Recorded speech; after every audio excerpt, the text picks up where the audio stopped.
All right, good afternoon, everyone. Thank you for joining us for the Planning Events at Towson University presentation today. My name is Elizabeth Strauch. I'm one of our senior event managers here within the Event and Conference Services Department.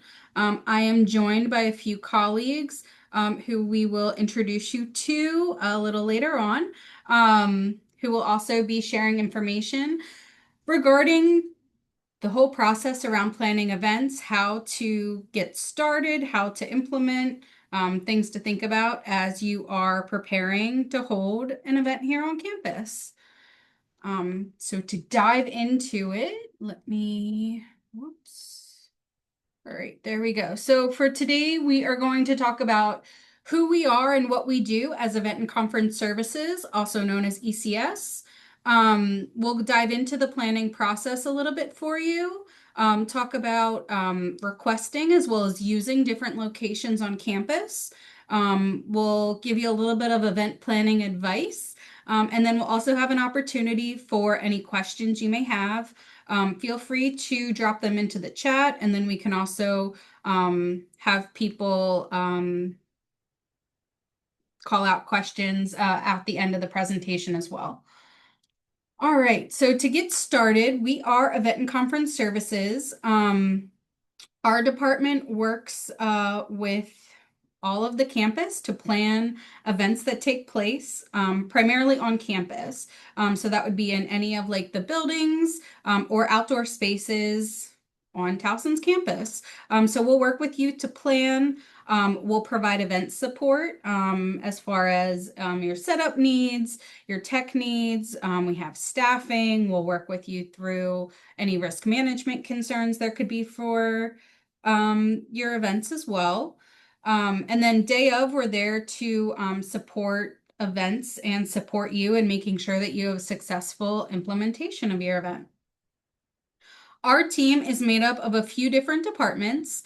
You will primarily be working with an event manager, so that will be myself, Elizabeth Strauch, or Josh Mioli, who's on the call if you want to like unmute for a minute. Hi everyone, how are you? We also have Lourdes Amaro joining our team. Hi everyone.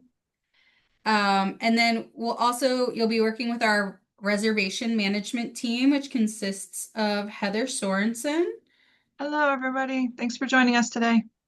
as well as Jasmine Reese. Hi. Thanks for being here. And then in addition to the five of us, we also have a number of setup staff, as well as an operations team, which can consist of some event staff, as well as we have a technical operations team. Our department also includes building management. So we're responsible for overseeing building management of the University Union, West Village Commons, as well as CQ Arena. So to start things off, we are going to provide you with a few updates and reminders. As you're starting to plan your events, we have here for you our standard event hours. That's going to be typically Monday through Thursday, 7:30 a.m. to 10 p.m. Friday and Saturday, 7:30 a.m. till 11 p.m. And then Sunday, 9 a.m. to 10 p.m. So just kind of keep that in mind as you're looking to plan your events and thinking about what time you may want to start or end.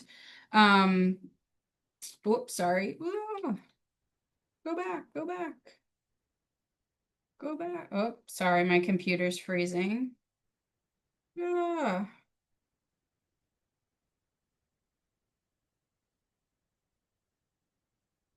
All right, so a couple other notes to provide you. This semester, we have updated the tabling procedure. So that will be a document that gets rolled out along with the student guide to planning events. One of the big updates we wanted to provide for you is student orgs will be limited to 4-hour reservations for any tabling that will take place on campus, and your organization will be able to request tables up to 2 times per week, each in a 4-hour increment. In recent years, we've seen a big influx in food trucks and groups wanting to bring food trucks to their events.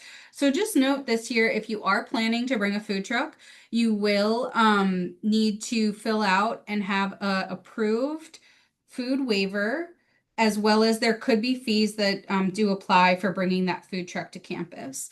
As a reminder, Tiger Hospitality Catering does have the right of first refusal when it comes to bringing food on campus. So we will work with them to make your event successful. All right, a few other reminders.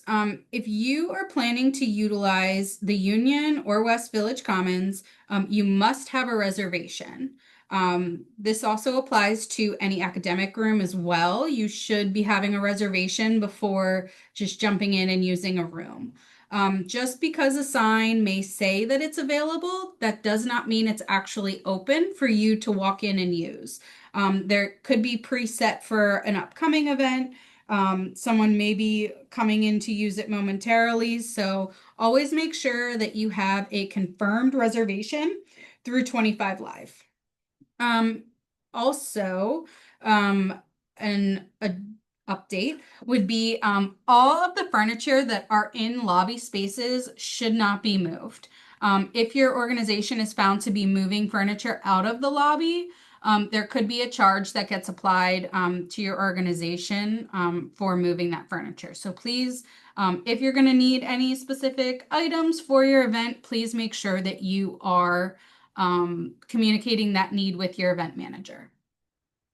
Most importantly, I think they talked about it a little bit during the session earlier today, but just keep in mind the time that your reservation ends and ensure that you are exiting on time.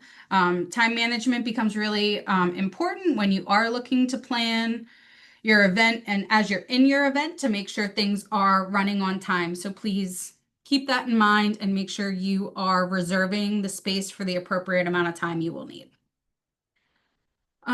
Before we get too far involved, we're gonna go over just a couple different types of events that you may be looking to do on campus. This will also correlate to some of the different reservation forms you may be filling out that we'll talk about in a few minutes.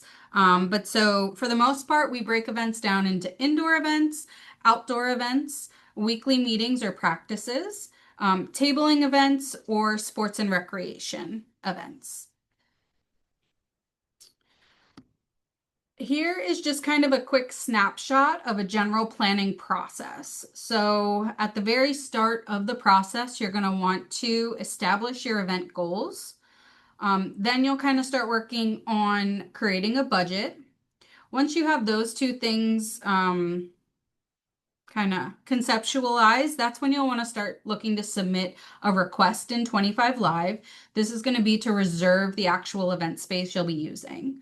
Then 3 to 4 weeks out is when you're going to want to start having conversations with your event manager as well as any applicable departments. So maybe if you're collaborating with an academic department, you'd probably want to loop them in at that point as well.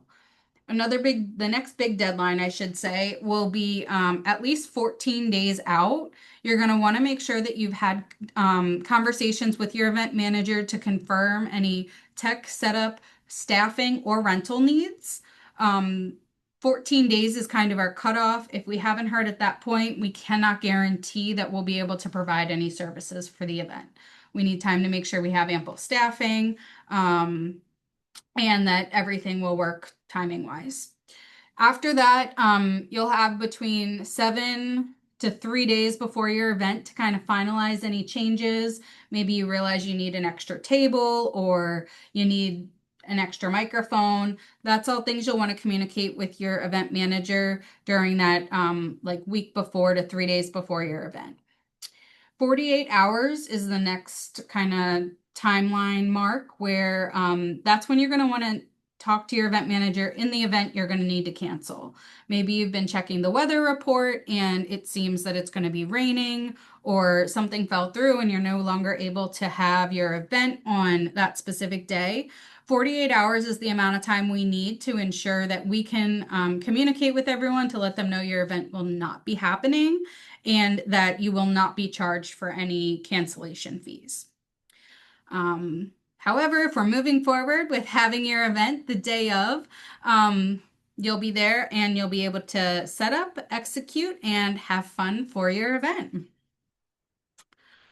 All right, so now kind of to walk you through that timeline a little bit, we talked about establishing your event goals from the beginning. So how do you go about that? I think step one, you want to look and see what is the purpose. Why are you looking to have an event? What is it? Are you looking to fundraise, maybe build some awareness, create some community?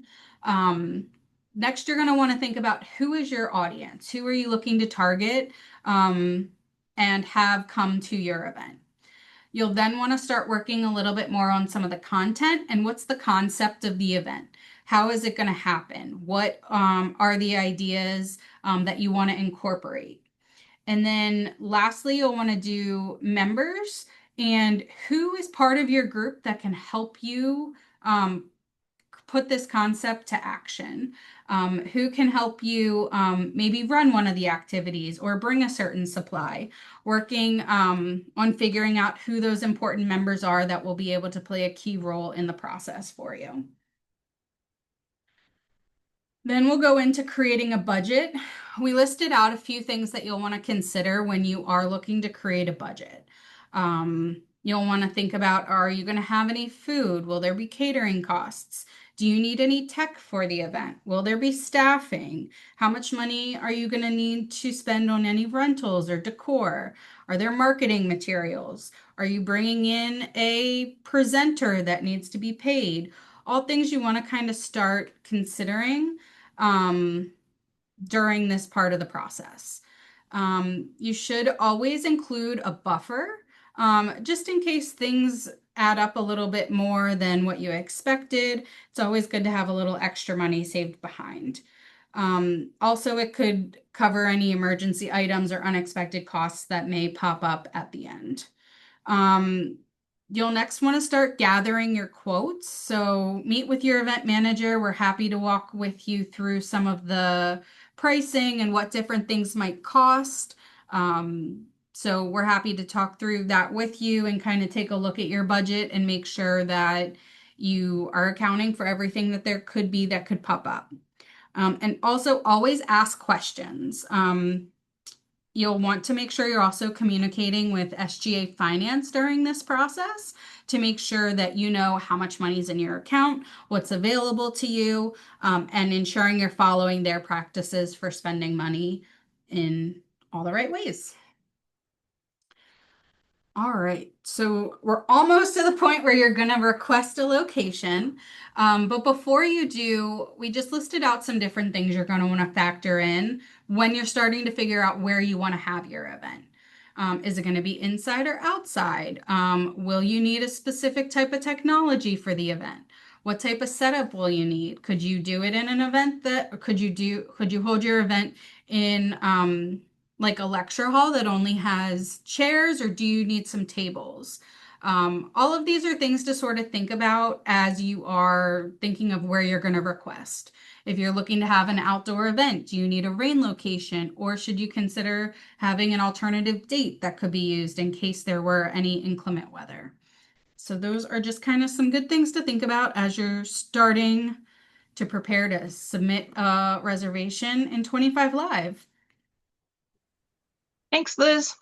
So submitting requests in 25 Live is easy, but you do need to start with Blackboard first. We allow up to 2 members of every registered organization to submit requests in 25 Live. So folks can actually reach out and we can tell you how to get there, or you can go to the webpage that is linked in the chat. The steps are there on that webpage as well. You should also log into 25 Live once, because that lets the system recognize you as a contact. And then when you complete your Blackboard assessment and turn in the information form, we will be able to update your records and we'll send you a note. You'll get a message through, it'll be an email, but it'll come through Blackboard, and you'll also get feedback on the grade. That info form is graded just so that we have the opportunity to give you that feedback there that'll tell you. It'll say, You're all set for the next year. It expires July 1 every year. Just a reminder that requests are requests. They are subject to changes. They are subject to, it does not mean you have an actual reservation at the time that you've put in your request. So you want to be mindful when you are promoting or advertising. You should not be doing that until after you have a confirmation for the location. Again, that will come through email from reservations@towson.edu. We often send questions. So we book a lot of spaces directly, but we also work with partners throughout the campus who approve the requests that you put in. Sometimes they have questions and they ask us to follow up on things.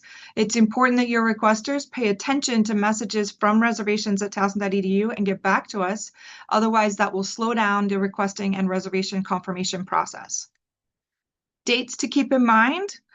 Upcoming later in this fall semester, October 28th, 2025, we'll be accepting requests for spring 2026 weekly meetings and additional spring event requests. Right now, organizations were only able to submit for one event in the spring, one priority event in the spring, and we will accept additional spring requests starting on October 28th, 2025. As I mentioned, we do work with other folks on campus to approve and process those requests, so they will not be immediate. When you put them in on the 28th of October, all of you, I'm sure, will put them all in on the 28th of October. You will not hear back on the 29th of October. It'll take us a few weeks to get all of those organized and processed and sent back to you. So be sure you're answering questions if we have any, because that, again, will slow us down.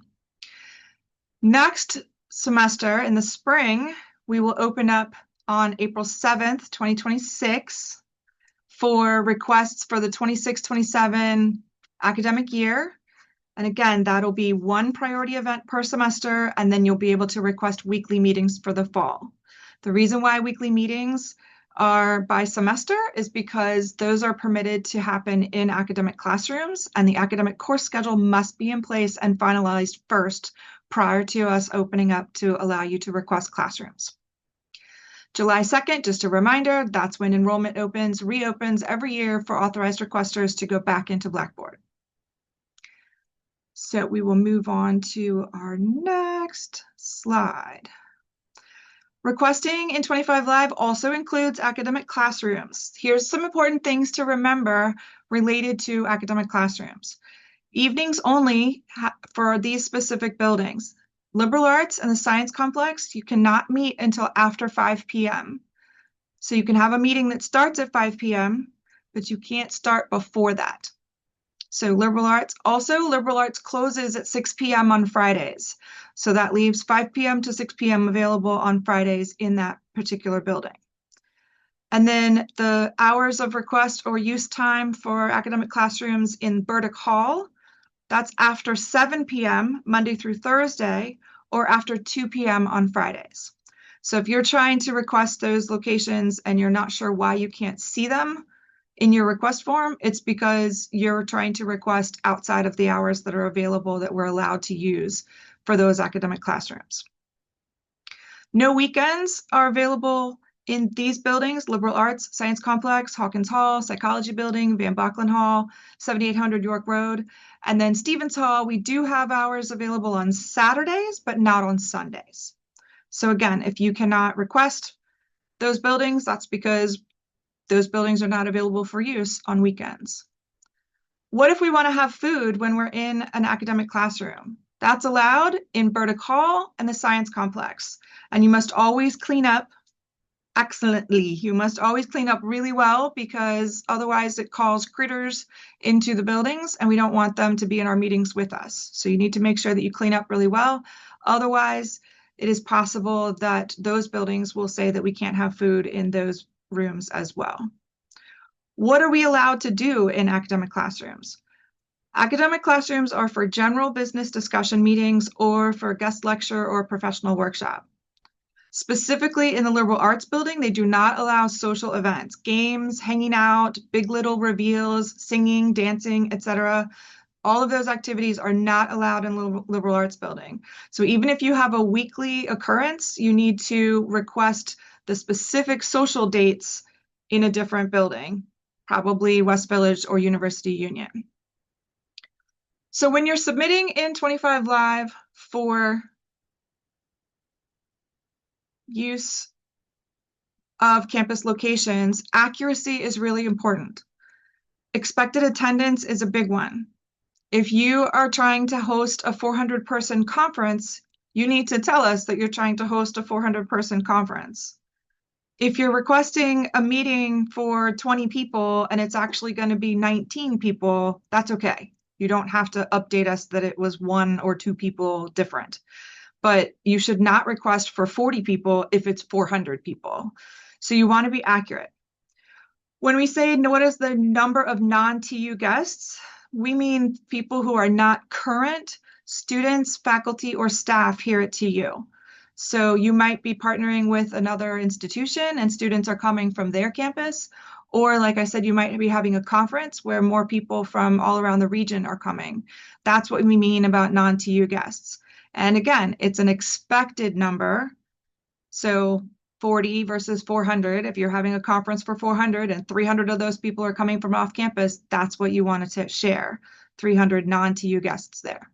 The description is required. This is important. You need to tell us what you're trying to do. This actually is what speeds up your request process the most. If you tell us what you're doing, the location approvers all over campus will be able to evaluate and move quickly in their approvals process, and we will do the same. If there's a very specific reason why your 20-person group absolutely has to have a 90-seat classroom, you need to include that in the description. It can't be just because we want it.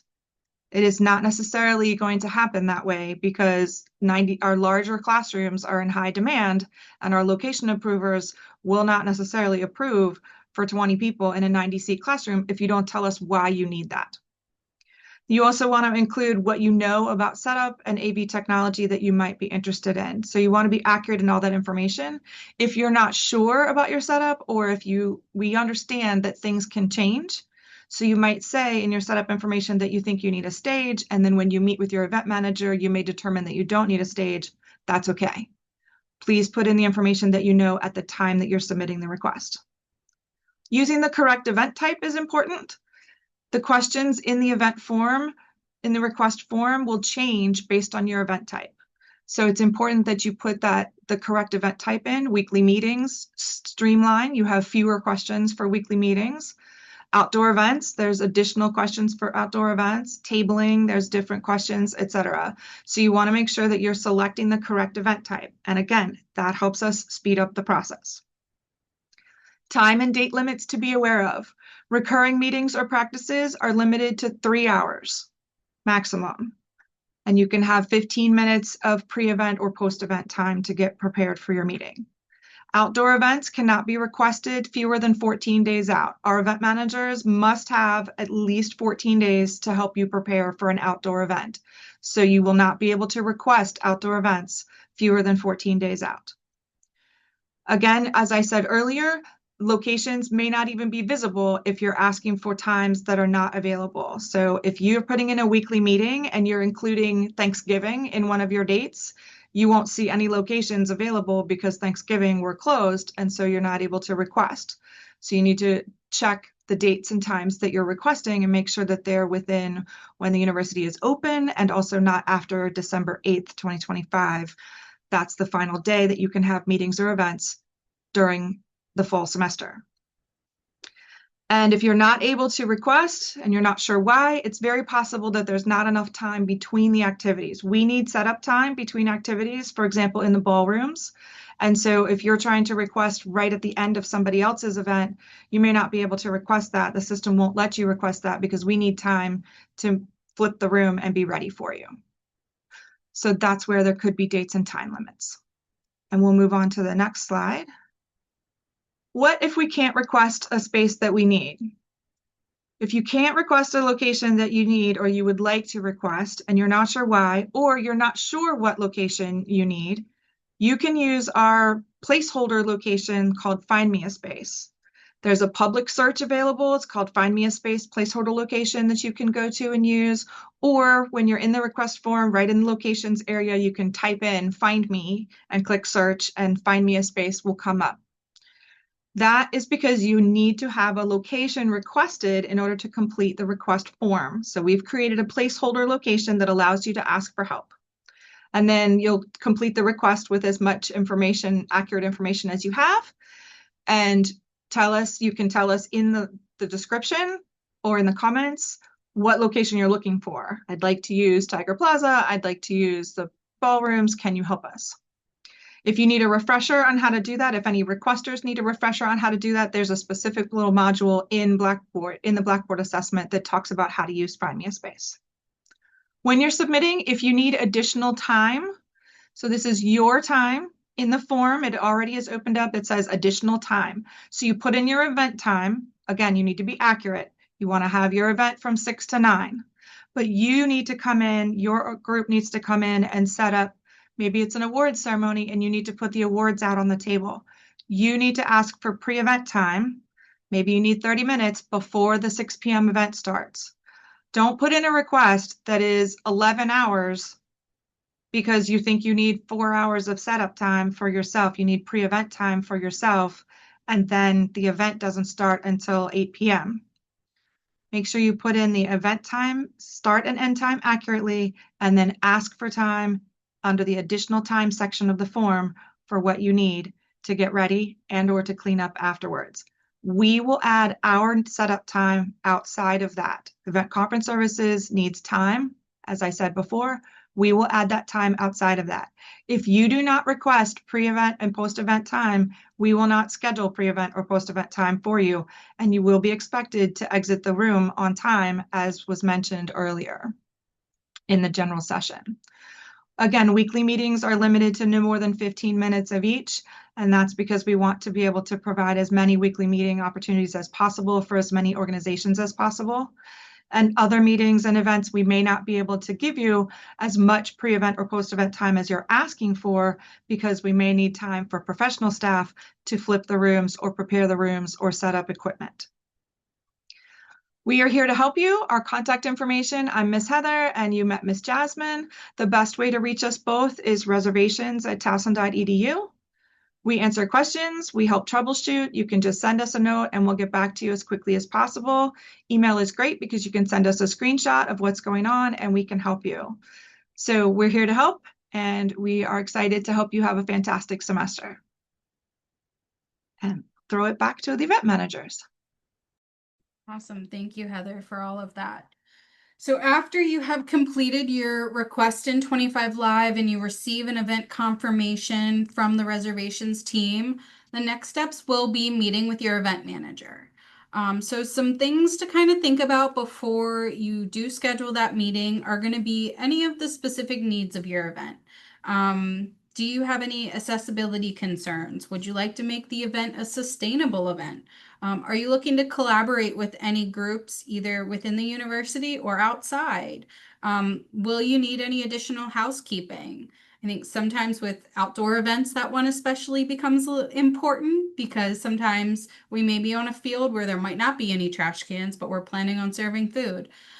Will you have any parking needs? If you have external people, it's especially important to consider the parking needs for those types of events. Also, what kind of budget are you working with coming into that meeting with your event manager, and like what type of financing do you have set up? Did you do the fundraiser already? Is SGA providing you funds? How are you going to make the money that you're going to need to spend on the event? During the meeting with your event manager, ideally happening anywhere from probably 3 to 4 weeks before the event. We can always meet before, but that's definitely a good time frame to be scheduling those meetings. We're going to sit down and we'll review how many people are actually going to be there, when you're scheduled to be in the space, if you have any of that pre-event time, what time the doors will be unlocked, what locations you have. Do you need any additional locations in case you have a performer that might need a green room? How do you want the room to, or outdoor space to be set up during your event? What type of catering are you going to have? Will you need any tech or AV? Do you need any staffing for the event? As well as like if you have any contracts or if you're going to need a fire permit, depending on what exactly the event is that's going on. After the meeting, your event manager will send you a BEO, which is the banquet event order. That's going to be a document that kind of lists out all the event details for you. So it'll say what time you're planning to arrive, what time the event is, what the setup is, your tech needs, if there's staffing. It kind of goes through everything. And that's the information that gets shared out with our operations team, who will facilitate all of those requests for your event.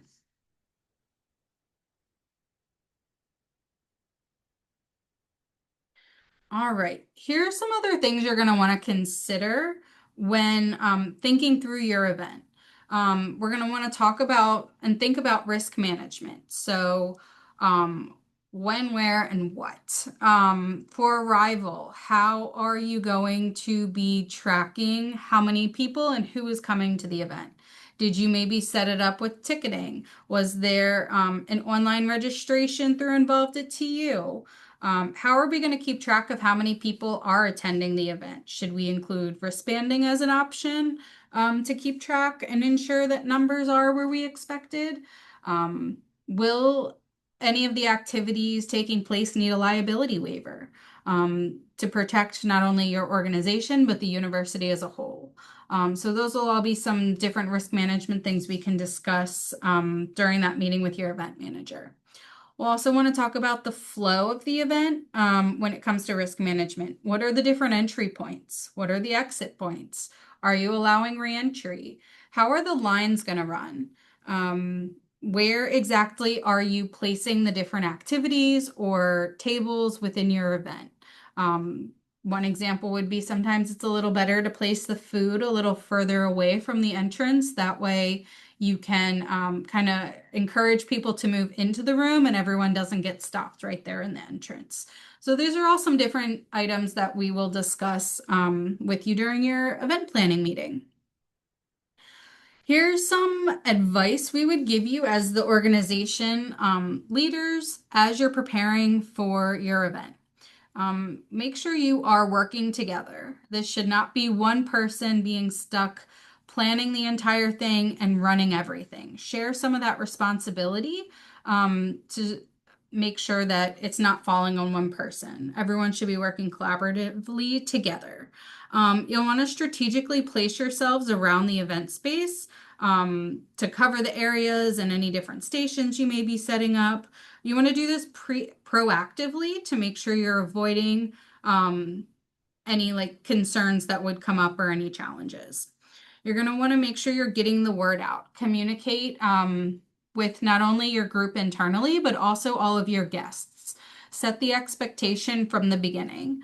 You'll want to make some announcements throughout the event just to share how the event's going to run, what types of things they could expect to have take place while they're with you at your event. You also want to talk to people who may have some questions or concerns just to help make sure that they understand what's happening and how they can best assimilate to the environment.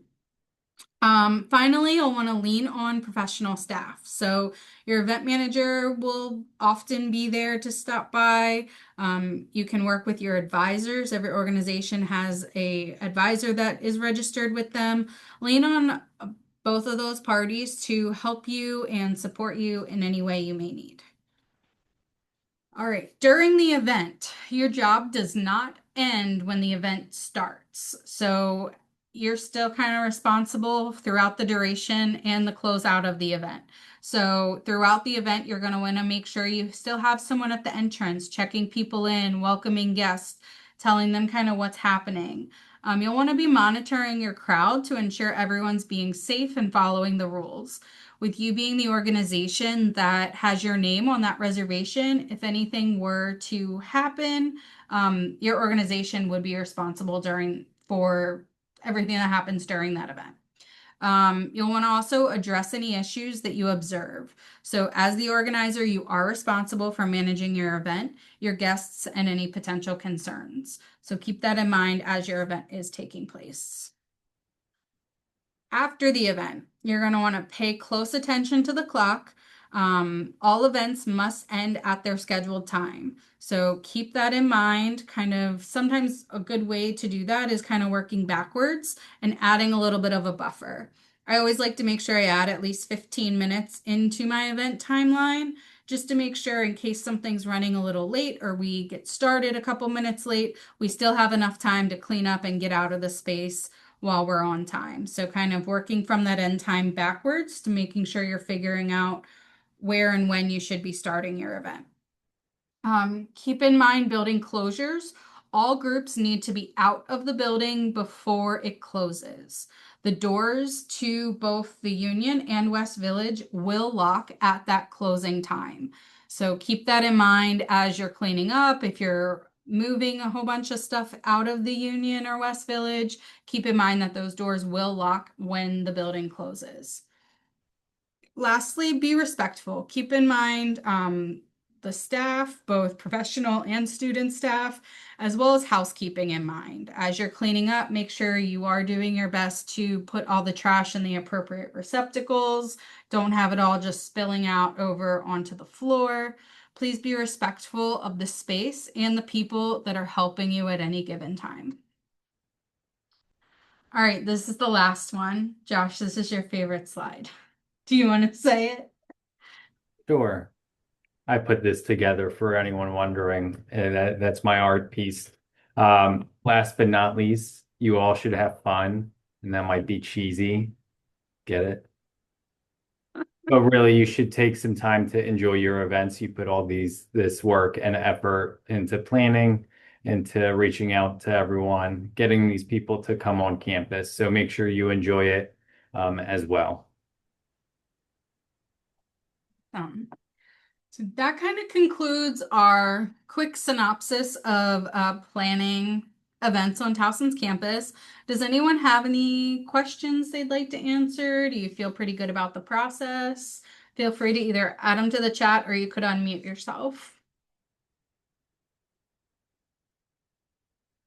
Feel good about the process. I think everything was laid out pretty well and it was good. It was explained pretty well. Thank you. We appreciate that. Very much so. Liz, if it's all right, I'll jump in. We did get one question in the chat, and I'm not sure if everyone saw that. But the question was about meetings for these different types of events and if they're required. I think it's important that for all larger events, anything that might be complex or anything you might not be sure of, reach out to your event manager and set up those meetings. If it's smaller or if it's a weekly meeting, I'm saying meeting a lot. A meeting with your event manager might not be necessary, but it's always good to reach out to us to confirm details, ask any questions, and we'll also try and reach out before all of your events to also confirm details.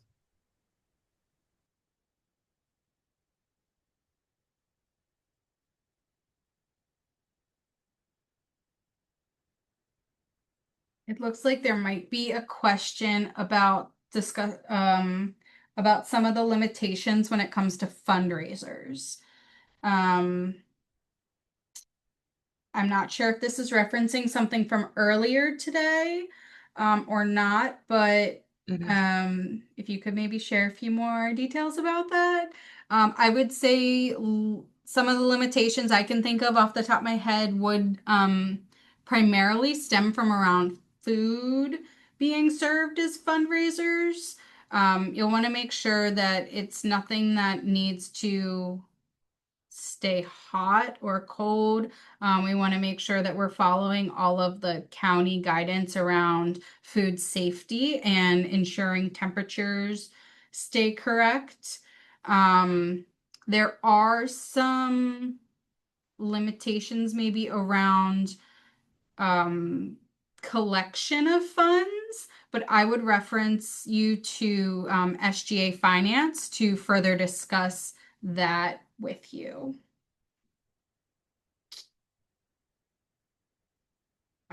Okay, question regarding funding. Do we need an SGA budget approval to use ECS for events such as concerts? A budget approval. So your event manager will work with you to ensure that you do have the funding prior to the event. If it is something such as a concert that tends to be a little heavier in tech, the pricing may be a little bit more expensive. So we would make sure to check in with SGA Finance to ensure that your organization does have the necessary funds to move forward with that event. For events, do organizations need to have funds for equipment like musical instruments, or could those be provided? If not, is it within policy to bring one? So ECS does not provide instruments per se. We have more like microphones, speakers, those types of connections that you would need to amplify the instruments, if that helps. But like we wouldn't have any like drum sets or guitars or anything along those lines. How do we know who our, oh, okay, thank you. Someone asked, how do you know who your event manager is and contacting them? We try to make sure to list that on your event confirmation, as well as if you are looking in 25 Live, it should show up on the left-hand side where like all the contact information is.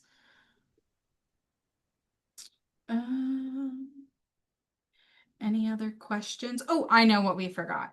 So one thing about ECS is we are, after your event, you'll receive a survey from us. We would really, really, really appreciate it if you could fill out that survey.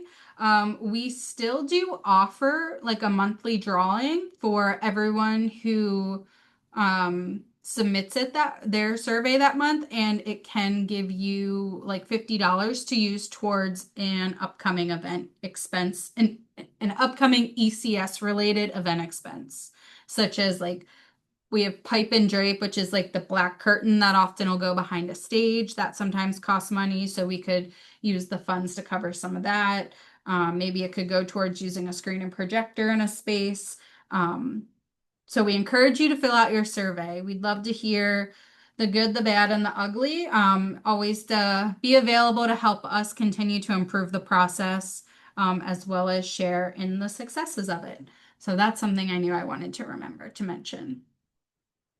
Any other questions? Have a lot of people already submitted their events, hopefully. It's getting to be that time. I know event management wise, we've already started reaching out to some folks just to put the bugs in their ear and make sure that we have our planning timelines set and ready to go. So make sure you're checking your Towson emails, because that's typically where we're going to email you. All right. Let me see. I think that was all of our slides. Here's our contact information in case anyone wants to jot that down. Emails are always great. You can also reach us on, we have a couple different phone numbers, as well as our office locations in case you want to stop by to schedule a quick meeting. Let's see. And then that's everything. So we will hang out on here for a few more minutes in case anyone does have any questions. And otherwise, we look forward to working with you all this semester. Thank you so much for coming out. You guys have a good day. Thank you.